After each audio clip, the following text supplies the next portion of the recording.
Hello and welcome to the REALink Conversation Series organized by the Lutheran Care Community Services, otherwise simply known as LCCS. Today is the first of a four-part special series that delves into pressing issues right here in Singapore. The topic, urban poverty. And joining me on the panel, Shawal, who is a social worker with LCCS, and Shawal and his sister Sheema, who have been very gracious to take time off and join us on the program as well.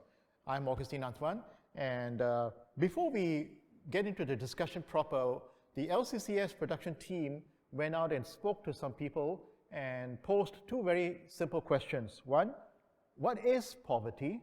And secondly, is there poverty in Singapore? Let's have a listen. Not earning enough to make ends meet and having to require government payouts and things. Being in Singapore context, no Wi-Fi as well. Yeah, basically the basic needs to survive in the country. Poverty is living below the self-sustainability line. The poverty is the most deadliest weapon created by a humankind to the humankind. Poverty is referring to the have-nots in the world of haves. It's also about access to equal opportunity. Thinking about how we can afford 3 meals a day, whereby some people, they don't even afford 3 meals, they take like once a meal. People who are on financial assistance, we do have people who stay in rental flats because they cannot afford proper housing. Poverty is sort of a mindset. Different people who have very little don't feel that they are in poverty.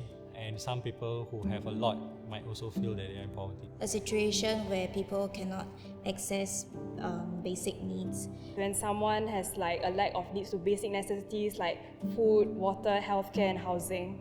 Poverty is something that can be tackled if the wealth of the world was divided equally. Yes, I think definitely there's poverty in Singapore. It might not be as evident as in third world countries where you see people living in slums or not having enough food or water. I've seen homeless people sleeping around. As long as you don't meet one of those needs, like no home, I feel that it's poverty. So definitely there's poverty in Singapore. I think there is poverty in Singapore. I think it's just hidden and invisible to the naked eye. Yes, of course there's poverty in Singapore. In fact, I think we are probably the most time-starved country in the world. Yes, I think poverty is very real in Singapore. In fact, it needs to be heard and seen.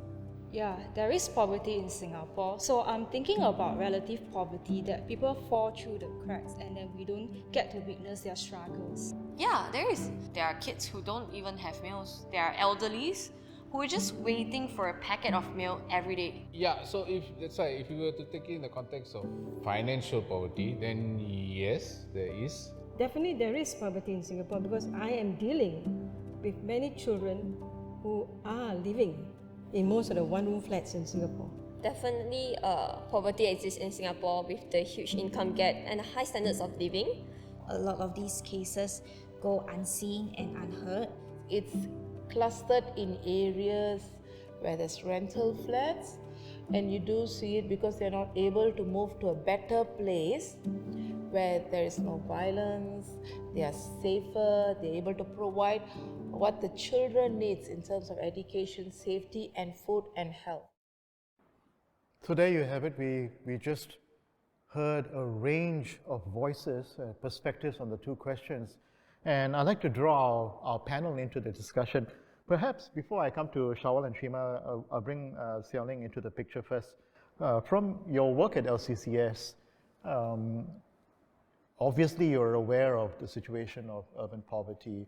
How is LCCS helping people, how are you alleviating urban poverty? I think in LCCS we believe that everyone needs to have equal access to opportunities, and therefore in our initiative called Project Lift, we help families from lower income to get access to opportunities. For example, one of our mothers, she's a single mother, and she has been wanting to upgrade herself. So we found a sponsor to sponsor her diploma course. That's one.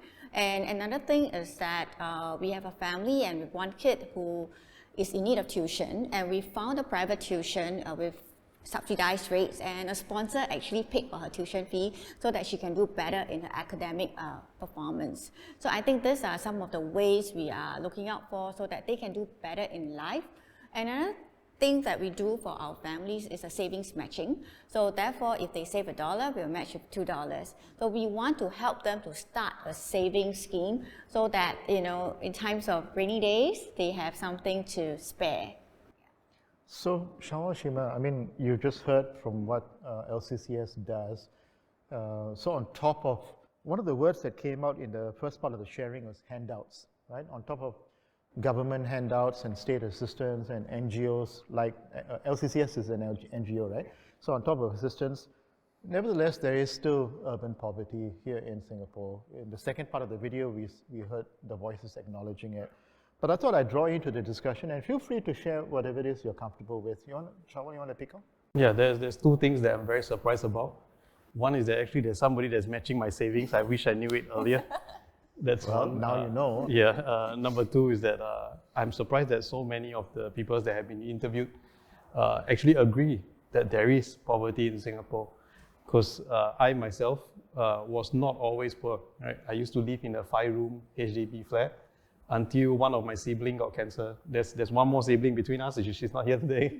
Yeah, but she was the one that got leukemia. And things went downhill from there because the medical bills were really high. Yeah. So things changed in a very big way for your family. Correct. So for me, I was living in a 5-room flat. I didn't know that there was poverty until I myself went into poverty. Then I'm like, oh yes, actually, in my block, however many families that live in that same block, those are the people that are also in poverty. Yeah, so those are two things that I'm very surprised about. For me, it's just, I'm quite surprised that everyone agree with that there's poverty in Singapore, but there's not much help out there that is known to offer help. So there seems to be greater awareness, and some would say these last 2 years, the difficult years of COVID, has created a greater awareness. People have actually taken matters into their own hands and did their own videos and put stories out there to tell the community in Singapore that these are the challenges. But what more do you think needs to be done? I mean, from your perspective. I think, apart from government support, I think schools should actually give exposure to this. Yeah. In fact, if you are not in poverty, you wouldn't know that there's poverty, I would say. Okay, that's interesting. So when you mention schools, you're talking about actually setting aside time in class to actually talk about these issues. Correct. Instead of bringing us to the zoo, maybe you can bring us to old folks' home. Enrichment. Correct. All right. Well, I mean, assuming families or individuals are comfortable to welcome visits like that. Yeah, you wanted to add on, Shawal? I think it's quite cool. I mean, they'll get more volunteers, win-win for everyone. All right.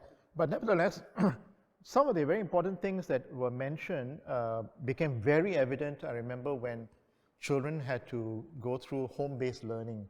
And then suddenly there was this huge realization that those who are living in very difficult conditions did not even have access to Wi-Fi, much less a laptop to do their homework. And of course, there were good people out there who volunteered to try and fill this gap. So is that an area that you feel that was nobody was paying attention to, perhaps? And then it became evident during COVID. Yeah, for sure. I didn't have my first laptop until I was 19 or 20, army time.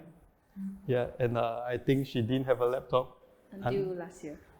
Yeah, I mean, her own personal laptop. She used to inherit laptop from me. So, yeah. So COVID-19 has made it very clear that there are challenges, right? I mean, not even if someone were to provide these equipment or refurbish computers, so to speak, families were finding it difficult to even pay the bills for internet on a monthly basis for a four-person household or a 5-person household. So that was one of the things that came up. The other one that struck me, and I thought it was really to the point, is one of the deadliest weapons. Remember that phrase that came up? Xiaoling, you want to add? What do you think he meant by it? It sounds as if that individual was saying that it was created and thrown onto people's lives. I think for me, I think when I journey with people from lower income, I realized that it's not just opportunities, it's also worldview. And So therefore, in the work that we do, we try to expand their worldview. For example, in our organization, we work with the university to do design thinking about savings, and we actually invited our youth from a low-income family to join us, so that she can know people from university to give her some aspiration that she want to do. I think this is what what Project Live seeks to do. That we call it bridging, like bridging from the more of the have to and have not, so that they can have some mutual understanding and creating some empathy, and therefore they also know how else to help them, as to journey with them, mentoring them, and exchanging ideas and opinions. I think that is important. Otherwise, you'll be stuck in your own community and you're not going very far.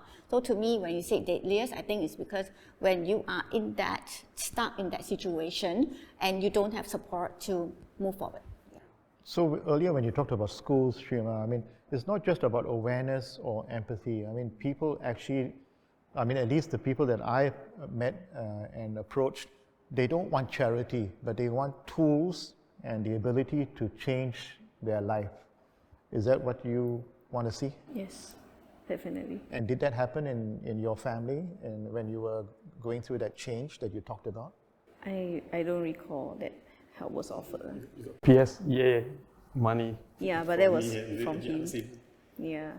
So what was the biggest need when you moved from your 5-room flat to the situation? Maybe you can walk us through that journey briefly. Okay, I think it's easier for me to explain because she was born not in a 5-room flat already. Yeah. So I think for me, because I saw the whole journey. So actually you were still in a 4-room because we downsized and then we go to rental flat. Yeah, so from the 5-room flat, I think I had a lot of attention from my parents because I was the only child for a while, right? Then after a while, I have another sister that's in between us. Then after that, the leukemia happened, and then my parents had to sell the house because when they go to the Meet the People session, the person gave a suggestion to say, maybe you sell the house so you have money to fund all this. Yeah, so they sold their house, then they got hit by accrued interest, and then all their money went back into CPF. And then when you buy your next house, apparently there's like a slightly higher price when you buy a house for a second time. So at the end of the day, we downsized, but we didn't actually gain so much money to solve all these problems or like these bills incurred from the leukemia. Yeah. So then after that, from there, so people was coming in, probably government people, we're not sure. Yeah, they were sticking stickers for auctioning. So literally, it's like a drama show that you'll watch, and people are coming to seize your stuff. So we got to see that, and then from 4-room flat, we went to rental flat. Yeah. And all this was aggravated because of the medical bills that your family had to pay, taking care of your sibling. Yeah, I think that's a major cause of the poverty, medical costs. And by the time you were born, do you have memories, or what was it like growing up? I don't know I was living in poverty because, no comparison. No comparison. I was just born poor. So every day is just, you have to do this because this is what we do. You have to do that because this is what we do. But then as I grow older, I talk to people and they're like, hey, y'all don't know what is going on? Like, is this interesting? Like, we use electricity that's in the top-up card. You all like not know that? Yeah. To top up. Yeah. That's something. But I wouldn't even dare use the word imagine, because I cannot imagine what it must have been like for the two of you growing up. But judging from the voices from that video package earlier, they seem to suggest that there are ways out. I mean, if people were to take a step and to try and change their lives. Is it as simple as that? I don't think so, because if you're saying change, I'm probably the first sibling in the family that went to get a diploma. So that was a slight change in our family, and that change didn't bring us far.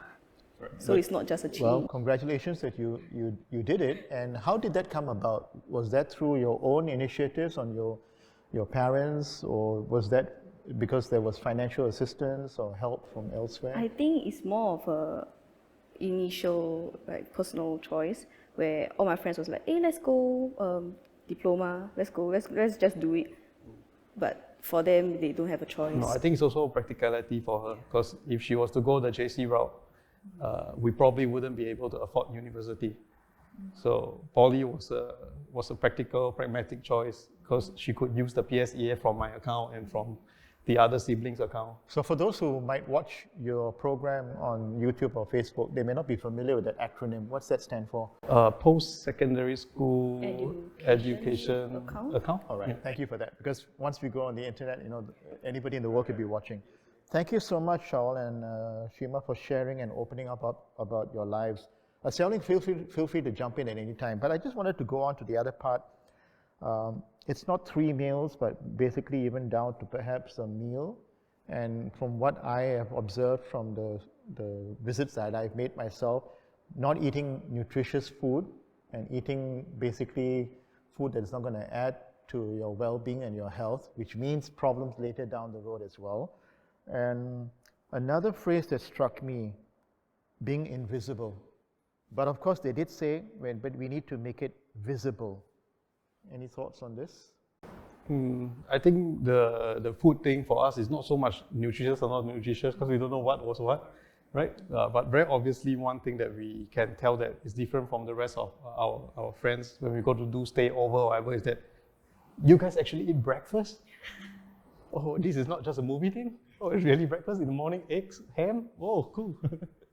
Yeah, so for me, that was like very interesting. Like I never really had like a proper breakfast, like a movie breakfast.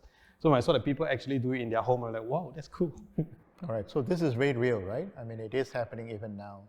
So if you were to meet someone else who is, I mean, they've all admitted that there is urban poverty, what would you want to share with them? I mean, having gone through experiences yourself, both of you.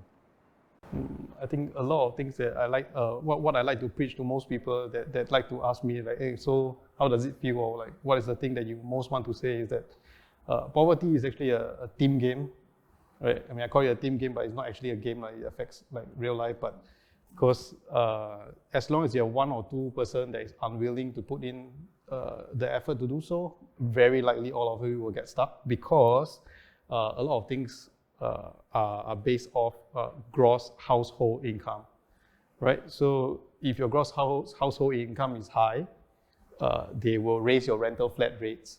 Yeah, I mean, allegedly, I don't know, because I asked my mom how it worked. So she was telling me that at first when we went to the rental flat, we are being charged like $200 plus a month, because back then we were not working adults yet, and they could get it at a better rate. So if I understood you correctly, once you move into a certain household income bracket, everything changes. The whole formula changes in terms of aid and assistance. So at first, like 275, right? I think that's the cost. Then 2 years later, they will reassess you, and depending on your income level, they'll up you again. So I think for us, it went from 200 something, 400 something, and finally, before we left the rental flats, they were trying to charge us $1,100. But the reality is, it's still a struggle for many families, even though you may be working very hard and trying to supplement your day job with something else. Yeah, so what I'm trying to say is that every time you try to climb out of the hole gets deeper. Yeah. Sorry to hear that. Maybe I can add on to that, because I think there's a big jump from rental flat to purchase flat. It's because most of the people living in rental flat don't usually have a job that with CPF, right? And many a times they need that cash, like I'm being paid 2 weeks so that I can pay my bills. You know, the token thing to pay you. Otherwise, I have no utilities. I have no, electricity. So therefore, when we help our families, we also connected with another NGO who help people with home ownership. Yeah. So how do we plan to have home ownership? It's a really big, long journey, and you really need to plan. And what Shawal said about the team game, I think it's very, very important that even when you do a savings matching thing, right? The mom can save. What if another person spend? And we do have this family whereby the 2 girls wanting to do better education, higher education, and suddenly they had a setback. It's because they found out that their dad borrowed money from licensed money lenders, and they gave their money to the dad to pay off. And they say, sorry, I'm not going to pursue full-time education, and I'm going to do just part-time, and you work part-time. So these societal challenges also happens with well-to-do families. You can have people with problems with addiction, substance addiction, borrowing, living beyond their means and things like that. But of course, it's all the more serious if it's an urban poverty family situation, right? So team effort is very important. What triggered the need to make a difference in your own lives? I mean, the both of you, I mean, what motivated you to say we're going to do something about this and to move up or to move out? I think for me, because I'm the living room guy, because I live in a living room literally. So when you were in the rental? Yeah, when we were in the rental. So I want to get away from there ASAP. Could you just tell our viewers, just so they understand, what is the size or what are the amenities you have in a rental flat? A rental flat is a living room. Okay, ours is a like 2-room flat, 2-room, because it's living room plus 1 bedroom, right? And then you have 1 toilet shared among 6 person. Yeah, so... and a kitchen? Yeah, there's a kitchen, yeah, small kitchen, but yeah, still a kitchen. Yeah, so it's shared among 6 person. So sometimes you'll fight for the toilets if all of you work at the same timing. Yeah, it'll be like, hey, get out, it's my turn to use the toilet. Yeah, so it can be a problem. I don't know whether other people experience this in their own house as well. Yeah, but for our house, we definitely do have such problems where people are fighting over the toilet. Yeah, or if somebody is cooking at 3 a.m. and I'm sleeping in a living room, it's really not that far. It's like 2 meters away, the stove is there. Yeah, so I'll be like woken up by Maggie me and I'm like, hey, what are you doing? Not me, not me. Yeah, not her. But I do want to say this program is not aimed at offering solutions literally within 30 minutes. This program that we're doing with LCCS, of course, is to first hit that first A, and that's awareness, to tell people that there is poverty in Singapore. But does it matter if we need to say urban poverty, Xiaoling, or? I think in Singapore, there's no poverty line, right? So a lot of people say, what's poverty and all that. And I think a lot of people associate with, slums, that you can really see that people are really down and out kind of thing. And I think the word urban poverty makes sense to me because it's very much, we are living in a city and very much things are very invisible.